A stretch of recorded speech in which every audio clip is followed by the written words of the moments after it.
Hello, আসসালামু আলাইকুম। আজ আমি আপনাদেরকে ডিম এবং চিংড়ি দিয়ে সহজ করে ভীষণ মজার ফ্রাইড রাইস রান্না করে দেখাবো। তো চলুন দেখি এটা আমি কীভাবে রান্না করেছি। তো প্রথমে আমি ভাতটা রান্না করে নেব। তো ভাত রান্না করার জন্য চুলায় একটা পাতিলে আমি একটু পানির পরিমাণ একটু বেশি দিয়েছি, দিয়ে 2 টেবিল চামচ পরিমাণে লবণ দিয়ে তারপরে এই চালগুলো আমি দিয়ে দিলাম। তো চালটা যখন 80% মতন সেদ্ধ হবে তখনই এই চালটা আমি একটা ছাঁকনিতে ছেঁকে নেব। আর গরমটায় এমনিতেই বাকি 20% মতন সেদ্ধ হয়ে যাবে। তো আমার চালটা 80% মতন সেদ্ধ হয়ে গিয়েছে, এটা আমি ডেলে একটা ছাঁকনিতে ছেঁকে নিচ্ছি।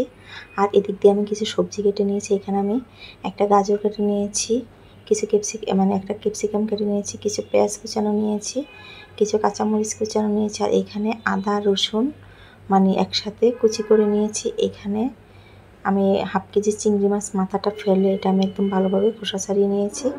আর এখানে আমি ডিম ভেঙে নিয়েছি, ডিম আছে এখানে আমার 12টা ডিম। তো আমি 12টা ডিম দিয়ে ফ্রাইড রাইসটা তৈরি করব।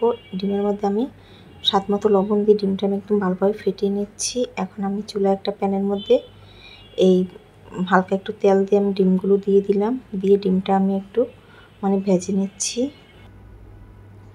তো এই ডিমগুলো আমি একদম শক্ত করে ভাজবো না, এটা আমি একটু হালকা ভেজে তারপর আমি উঠিয়ে নিচ্ছি। আর এটার খুন্তিটার সাহায্যে আমি ডিমগুলো ছোটো ছোটো টুকরো করে এগুলো ভেঙে দিলাম। আমি একটা পাতিলের মধ্যে এই ডিমগুলো উঠিয়ে নিয়ে নিলাম ভাজার পর। এখন আমি ওই প্যানের মধ্যে আবারও সামান্য একটু তেল দিয়ে দিলাম, দিয়ে সামান্য একটু লবণ দিয়ে এখন আমি কেটে রাখা চিংড়ি মাছগুলো দিয়ে দিচ্ছি। তো অবশ্যই চিংড়ি মাছের মাথাটা আমি ফেলে তারপরে শুধু চিংড়ি বড়িটা খোসা ছাড়িয়ে দিয়ে দিলাম।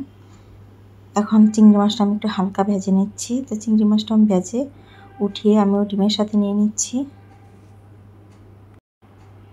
তো আমি চিংড়ি মাছগুলো উঠিয়ে নিলাম। এখন আমি ওই প্যানের মধ্যে আরও সামান্য একটু তেল দিয়ে দিলাম, দিয়ে এখন আমি এখানে আদা কুচানো আর রসুন কুচানোগুলো দিয়ে দিলাম, দিয়ে আমি আদা রসুনটা তেলের মধ্যে জাস্ট একটু আমি হালকা করে ভেজে নেব। তো আমি আদা রসুনটা হালকা একটু ভেজে নিলাম। এখন এখানে আমি ক্যাপসিকাম, গাজর কুচানো আর পেঁয়াজ কুচানো দিয়ে দিচ্ছি, দিয়ে আমি এই সবজিটার পরিমাণে সামান্য একটু লবণ দিয়ে দিচ্ছি, দিয়ে আমি সবজিটা একদম হাই হিটে এই সবজিটা আমি ভেজে নেব 2 থেকে 3 মিনিটের মতন, তার চেয়ে আমি বেশি ভাজবো না। তবে এখন সবজিটা ভেজে নিচ্ছি। তো আমি সবজিটা 2 থেকে 3 মিনিটের মতন এটা আমি ভেজে নিলাম। আর এটা অবশ্যই হাই হিটে ভাজতে হবে, না হয় কালারটা চেঞ্জ হয়ে যাবে। এখন আমার সবজিটা ভাজা হয়ে গেছে। এখন আমি যে ডিম আর চিংড়ি মাছ ভেজে রেখেছিলাম এখন সবজির মধ্যে দিয়ে দিলাম, দিয়ে এখানে আমি ফ্রাইড রাইসের কিছু মশলা আছে, এটা যে কোনো দোকানের মধ্যে পাওয়া যায়। একটা মশলার প্যাকেট 10 টাকা করে নেয়। এখানে আমি 3 প্যাকেট মশলা দিয়ে দিলাম, দিয়ে এটা আমি একটু ভালোভাবে সবজিটার সাথে মশলাটা মিক্সড করে নিলাম। আর এখানে আমি সামান্য পরিমাণে গোলমরিচের গুঁড়ো দিয়ে দিলাম। তো এখানে আমি কালো গোলমরিচের গুঁড়োটা দিচ্ছি, আমার কাছে সাদা গোলমরিচ ছিল না, আপনারা সাদা গোলমরিচের গুঁড়ো থাকলে সাদাটাই দিবেন। এখানে আমি সয়া সস দিয়ে দিলাম 1 টেবিল চামচ পরিমাণে, দিয়ে একসাথে সবজিটার সাথে একদম ভালোভাবে মিশিয়ে নিলাম। মিশিয়ে নিয়ে এখন আমি যে ভাতটা রান্না করে রেখেছিলাম এই ভাতটা দিয়ে দিব। তার আগে এখানে আমি 1 চা চামচ পরিমাণে চিনি দিয়ে দিলাম। তো চিনিটা দেওয়ার পরও এই সবজিটার সাথে একদম ভালোভাবে আমি মিশিয়ে নিলাম। তো আমার সবজিটা সব মশলা দিয়ে এটা ভালোভাবে মিশানো হয়ে গিয়েছে। এখন আমি রান্না করা ভাতটা এখানে দিয়ে দিচ্ছি। তো ভাতটা এখানে দিয়ে একদম ভালোভাবে সবজির সাথে মিশিয়ে নিব। তো এখানে একদম ভালোভাবে সবজিটার সাথে মিশিয়ে নিচ্ছি।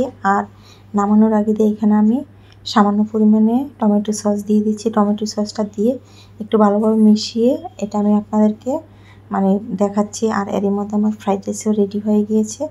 তো এই রেসিপিটা যদি ভালো লেগে থাকে প্লিজ লাইক, কমেন্ট এবং শেয়ার করে দিবেন। সবাই ভালো থাকবেন।